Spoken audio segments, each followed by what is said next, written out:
Bonjour et bienvenue dans les tutoriels du groupe Réflexe spécial RGPD. Nous allons voir comment le RGPD va renforcer les droits de la personne et comment le mettre en pratique. Le RGPD ajoute de nouveaux droits aux citoyens. Les 4 principaux sont le droit à l'oubli, le droit à la portabilité des données, le droit à la rectification des données et le droit d'opposition.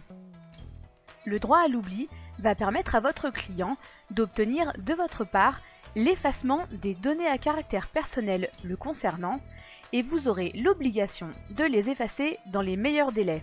Cependant, certaines limitations existent. Par exemple, ces données ne doivent plus être nécessaires au traitement pour lequel elles ont été collectées, ou encore si vous êtes en conflit avec ce client et que ces données peuvent être utilisées à l'exercice de vos droits en justice. Le droit à la portabilité des données établit que vos clients ont le droit de recevoir les données qu'ils vous ont fournies dans un format structuré, couramment utilisé et lisible par machine. Cela signifie que vous devez pouvoir exporter l'intégralité des données saisies et les fournir à votre client. Il pourra en faire ce que bon lui semble sans que vous puissiez y faire obstacle. Dans la pratique, aucun format n'étant défini par le RGPD, l'intégration automatique de ces données d'un logiciel à un autre logiciel ne sera pas possible. Pour le droit à la rectification des données, votre client a le droit d'obtenir la rectification des données à caractère personnel le concernant et qui sont inexactes.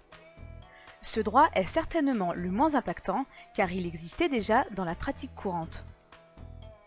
Le droit d'opposition. Votre client a le droit de s'opposer à tout moment à un traitement de ces données.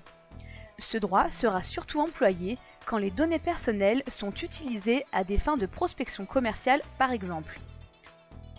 Votre client pourra alors vous demander de ne plus utiliser ces données personnelles dans ce but. Et cela même s'il vous a donné son consentement quelque temps avant.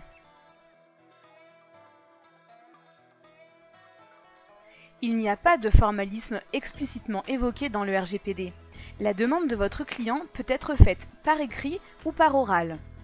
Par contre, en cas de suppression ou de rectification de données demandées par votre client, vous devrez lui notifier, si possible par écrit, la bonne réalisation de sa demande.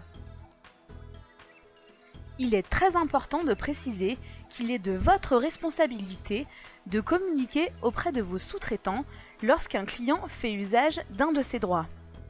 Par exemple, si vous effectuez des mailings auprès de vos clients en envoyant ces données à un prestataire extérieur, vous devez informer et vérifier que les données de ce client seront modifiées ou supprimées aussi chez ce prestataire. Si ce n'est pas fait, le client pourra vous tenir pour responsable si des mailings continuent à lui être adressés. Les logiciels du groupe Réflexe intègrent dans leur dernière version les fonctions vous permettant de répondre à ces droits fondamentaux du RGPD. Cependant, l'information et le contrôle de vos sous-traitants continuera à être sous votre responsabilité. Vous trouverez en commentaire sur notre chaîne YouTube des liens vous permettant d'approfondir le sujet si vous le souhaitez. Vous pouvez également laisser un commentaire ou nous contacter pour plus d'informations. À bientôt!